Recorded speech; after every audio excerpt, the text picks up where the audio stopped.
The United States is in a crisis. Both China and Russia have decided to stop merely testing American global leadership and have launched concerted efforts to establish themselves as the world's most dominant geopolitical powers. China represents the biggest challenge to American supremacy as the pacing threat in what will become a multi-front war. It has more troops and better equipment than any other nation on Earth, barring America itself. Russia isn't far behind. As the acute threat backing up China's pacing threat, Russia may not be the superpower it once was, but it's still a dangerous force, especially when its people are united in a battle against a decades-long foe. And Putin has made no secret of the fact that he wants to sit at the head of the global geopolitical table. Though the two largest threats, they're not the only threats the US would have to face in this hypothetical multi-front war. When Hamas launched its attack on October 7, 2023, on Israel, it positioned itself not only as an enemy to Israel but a threat to the US. How? Along with Hamas knowing that the US would be pulled into the conflict in one way or another, it is no secret Hamas is really a proxy for Iran. The October 7th attack likely wouldn't have happened without Iranian help. Iran denies involvement, though the Wall Street Journal speculates that Iran likely helped Hamas plot the attack for weeks. With the United States preoccupied with the war with both China and Russia, Iran may take a more direct hand in the Middle East, backing its proxies with real military might to secure its position in Asia. Then there's the Ukraine problem. The United States has already committed extensive financial and military equipment aid to the Ukrainian war effort. The Council on Foreign Relations set the figure at over $75 billion in December 2023, with more aid on the way. Russia isn't going to stop its efforts to annex Ukraine, so not only may the US be forced to fight Russia directly, but it'll also need to support Ukraine along with other European nations that are in Moscow's crosshairs, all at the same time. And of course, there's the ultimate front, the internal challenge. A YouGov poll conducted on April 30, 2023, found that 65% of Americans believe that their country is more divided than it usually is, with those divisions extending to the Republican and Democratic parties. About a quarter say the Democrats are more divided than normal, while 39% of those polled say that the divisions in the Republican Party are larger. Therein lies a problem. If the United States is so divided, how could it possibly present a united front when faced with war on four sides? That's the question we aim to answer with this video, and we'll start from the front that has been such a large part of America's foreign policy over the prior 18 months, the war in Ukraine.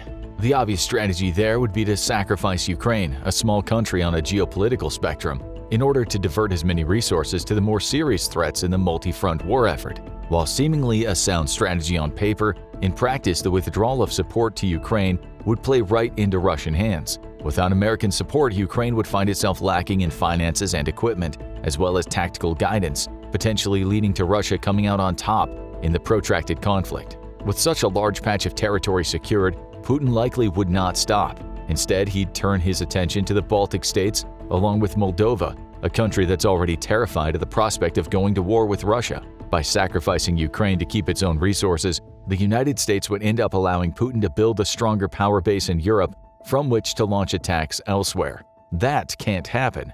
The more likely strategy is that the US would continue to fund Ukraine, potentially using it as a way to divert Russian attention, while it relied on NATO to do a lot of the heavy lifting in the European theater. The $150 billion in aid that Joe Biden promised to Ukraine in October 2023 would still go through, as may further aid if the war continues deeper into 2024 or beyond. However, the United States may not commit much more than supporting forces to the conflict itself. Rather, it would call on its allies in NATO, the vast majority of NATO members are European countries, to fight directly both in Ukraine and potentially against Russia itself. Whether it would get that support is another question. The likelihood is that NATO wouldn't hesitate to get more involved in Ukraine itself, as it could do so under the auspices of ramping up its cooperation with Kyiv to ward off Russian aggression.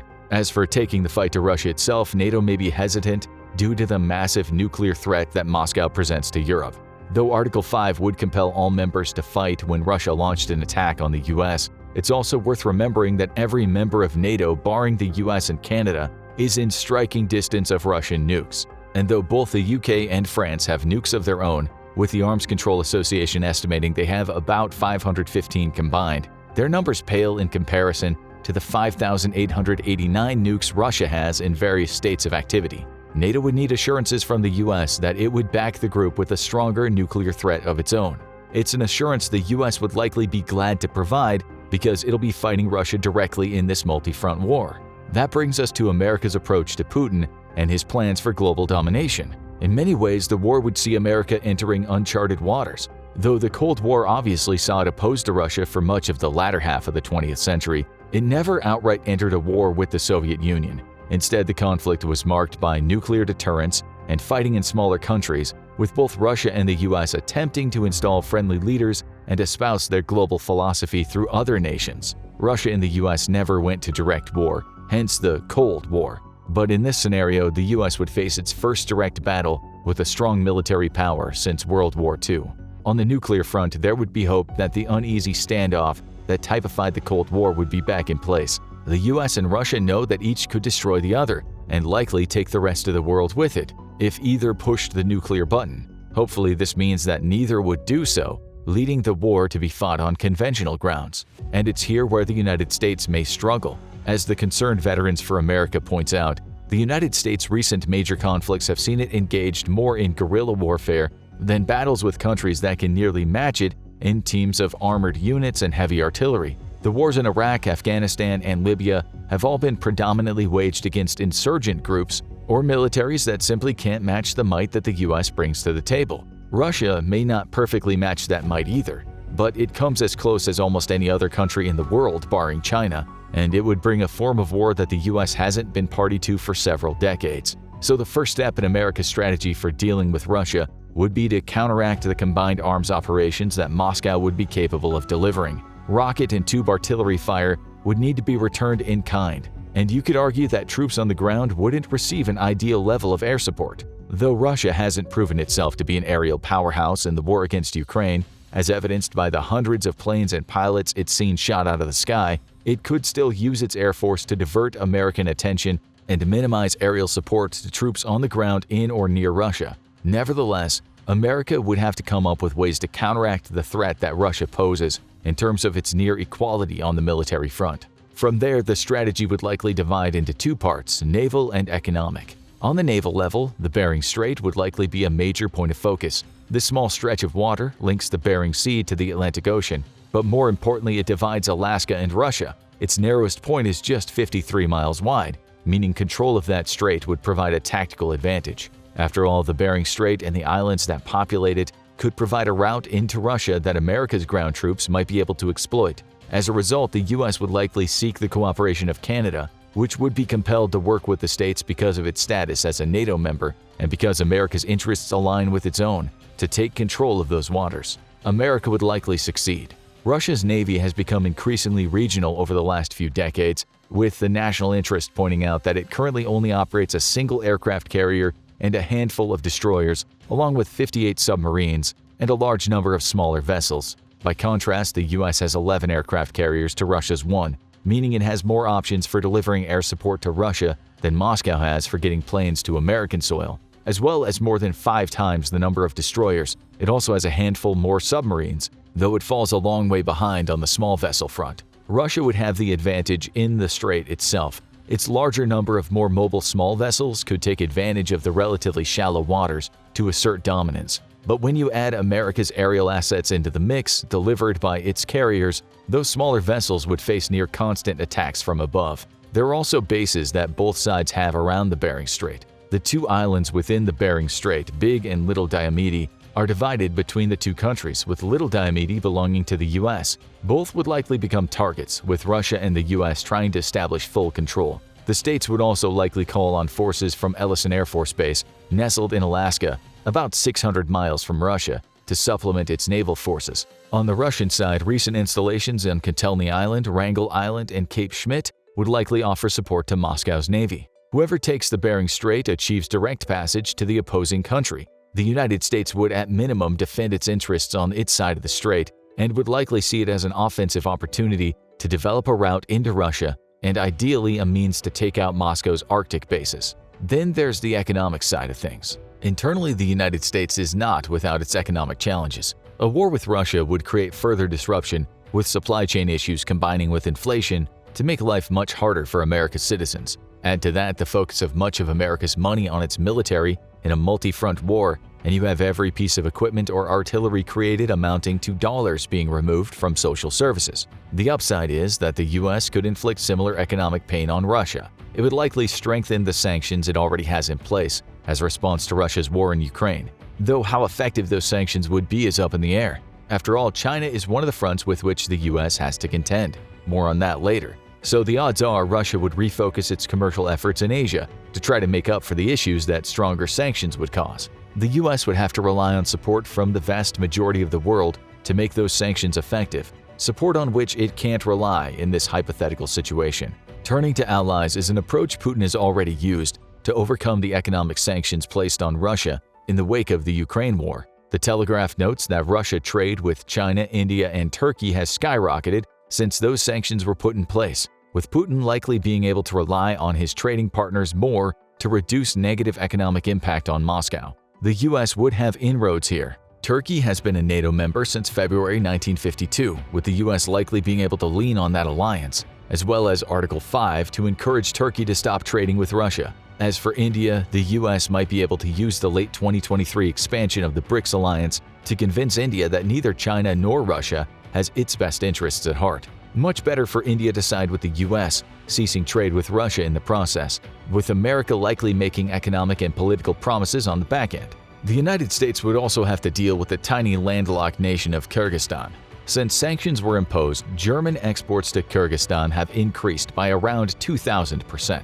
But that tiny nation is hardly a sort of economic powerhouse it would need to be to suddenly start increasing its spending like that. The smart money is on all likelihood that Russia is using Kyrgyzstan to trade with Germany by proxy, a situation the US would have to prevent by placing political pressure on its European allies. Nevertheless, America's approach to Russia would be likely fourfold. First, invoke Article 5 of the NATO Charter to ensure all of NATO's members support its war effort. Much of that focus would be placed on Ukraine, but the US could also use this support to bring its troops and artillery closer to Russia. Next, the US would have to shift its focus from guerrilla tactics it employed in the most recent wars to heavy artillery battle it would face with Russia. Thankfully, that's a shift that shouldn't be too difficult to achieve, given the sheer investment the US has made to its own artillery. Third, the Bering Strait would likely be a priority, with America wanting to establish naval dominance over that strip of water to keep Russia at bay and provide itself a direct route into the country. Add to that the fourth tactic, tough economic sanctions while convincing countries that are semi-allied with Russia to cease or limit trading, and you have a decent strategy. It may just work, too, if not for one problem: China. Though China has a somewhat fraught history of alliance and broken promises with Russia, the two countries would be united in this war against the US, likely serving as trading partners for each other as well. But where China is most dangerous to the US is in its military modernization. The country spent about $290 billion on its military in 2022. More worrying is just how far that money goes. According to US Senator Dan Sullivan, the Chinese budget is actually closer to $700 billion, putting it close to the US, and its money stretches further because it pays troops less and has access to cheaper or domestically made components. So how would the US deal with China while also trying to keep Russia at bay and handle that situation in Ukraine? That's a tough question to answer. The immediate strategy would likely be to rely on its allies in Asia to quell Chinese aggression. The United States has what the Department of Defense calls trilateral ties with Japan and South Korea. Both countries are allied to the US via treaties, and they've collectively embarked on a large number of training missions together, likely to prepare for a case of Chinese aggression. Those training sessions would come to the fore here, with the US likely relying on South Korea and Japan to use their navies to at least be diversionary forces that could delay China as it tries to draw closer to the US. You also can't ignore the fact that the US has many bases spread between Japan and South Korea. Japan is home to 120 of these bases, which collectively home nearly 54,000 American troops, while South Korea's 73 bases contain a little over 24,000 troops. Shoring up those bases with more soldiers and equipment would be a priority, both for the defense of Japan and South Korea, ensuring both continue to provide the US with strategic geographical advantages over China, and to better enable direct military strikes on the Chinese mainland. It's also important not to forget that the US is allied with Australia.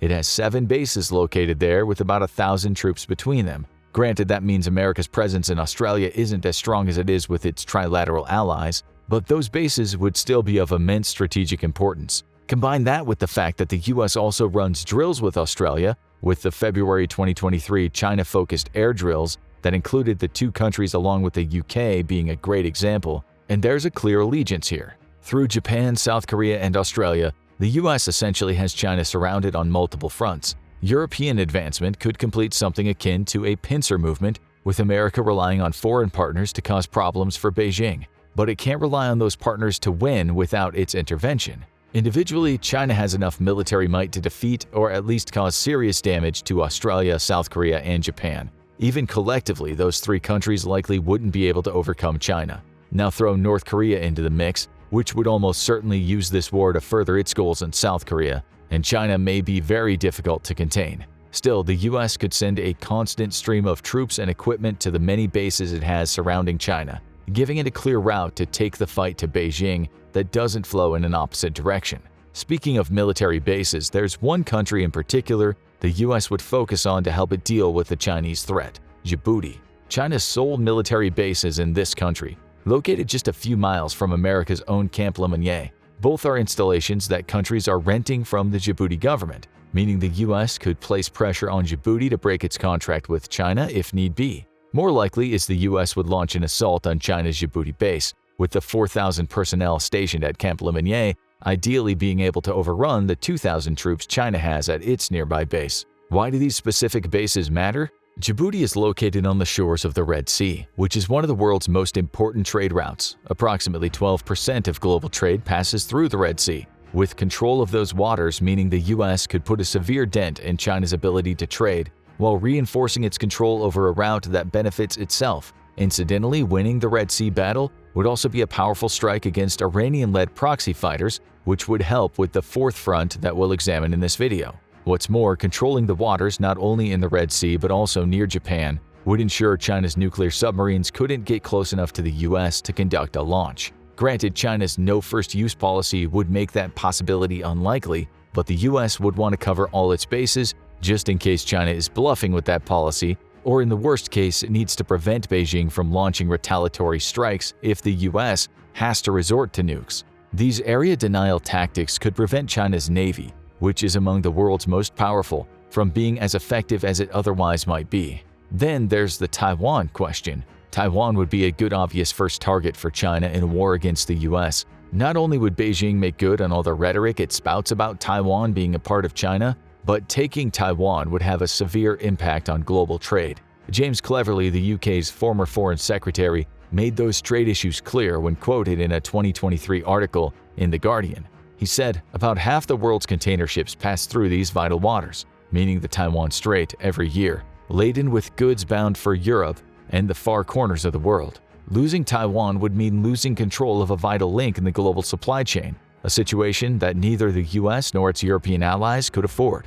So America would have to send forces to Taiwan to either protect or retake it, thus preventing China from seizing this crucial trade route. So containment through the clever use of bases and allies would be the approach for China, with more direct military action likely being reserved until the US has Russian aggression under control. But while China might be containable, there's a maverick front waiting in the wings to wreak havoc in the Middle East: Iran.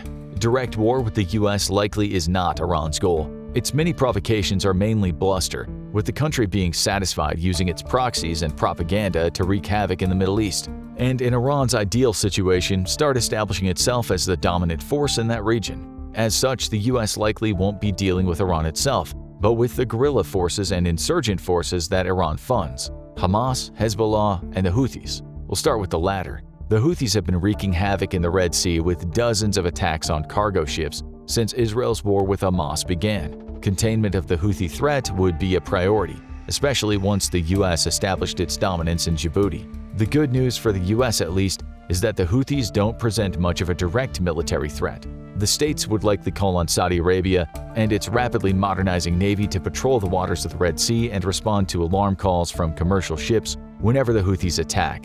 The Saudis would likely comply, not only because they're allied with the US, but because allowing Iran's power to grow in the Middle East represents a threat to themselves. On top of bringing the Saudis into the war, the US would likely coordinate strikes against Houthi installations in Yemen, similar to the January 11th strikes it coordinated with the UK that hit 60 targets across 16 sites. More of those strikes would come, minimizing the Houthi threat to the US by forcing the group to hide out in Yemen. As for Hamas and Hezbollah, we're already seeing how the US would approach those groups. Let Israel handle them. The US would likely ensure that Israeli forces currently fighting those groups are well funded and perhaps supplemented by troops and intelligence from the secret Site 512 base that the US has in Israel. But it may not get directly involved. After all, its experiences in Afghanistan and Iraq, though valuable in terms of delivering experience for fighting against guerrilla tactics, show that even the strongest forces struggle against insurgents. Better to let an ally do the bulk of the work to ensure those insurgents are contained within their own countries and can't spread their influence elsewhere.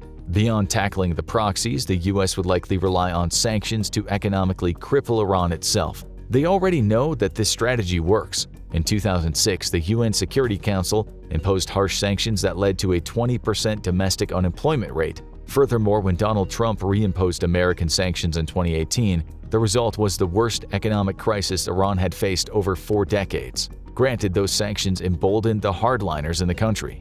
But with China and Russia on the agenda, the US might see Iran as a problem to confront later, once it's handled the more challenging threats in its multi-front war. That brings us to the final front, the internal battle. With so many believing that the United States is more divided than ever, American leaders would face a battle to unite the people behind their strategies. The good news is that for all that division, the American people's trust in their military rarely wavers. That's evident from a 2023 survey conducted between October and November, in which 2,500 respondents were asked about the level of trust they have in the country's military. Almost half, 46% of them, said they have a great deal of confidence in the US military. While that's down by 2% on the survey results from 2022, it still makes the US military the most trusted public institution in the country. Americans trust their military more than they trust their Supreme Court. Heck, they even trust their armed forces more than they trust their president. Therein lies the key to achieving unity.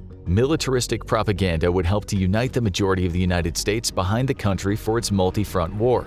After all, this would be one of those rare occasions when the US is under direct attack. Rather than quibbling over how much funding to send to NATO or other far-flung countries, the American people would be convinced that China and Russia have to be dealt with, or their way of life simply won't exist anymore. We know how Americans respond when they're under attack. In the wake of 9/11, the American people were bonded by sadness and intense patriotism, enabling George Bush to justify his incursions into Iraq and Afghanistan. Biden would hope it wouldn't take a direct attack on the US soil to inspire that same patriotic fervor. Instead, he'd rely on the media to report what China, Russia, and Iran are doing, making it clear that every step those nations take, especially if they manage to ally, would place them one step closer to threatening the US in its own territory. Should that propaganda blitz prove successful, Biden would hope that he could get approval for increased military spending to take on multiple threats at once. Make no mistake about it though, the US would have a strategy in mind for every front of the war, and would rely heavily on its allies to execute that strategy. It would face the darkest threat it's ever encountered in its nearly 250 years of history. This video highlights the overarching strategies that the US may implement in a specific multi-front war scenario, along with some specific actions it might take along the way. But what you've watched here likely wouldn't encompass all of the country's approach. What else do you think it'll do to assure victory in such an extensive conflict? Now go ahead and check out this video, or maybe this one instead.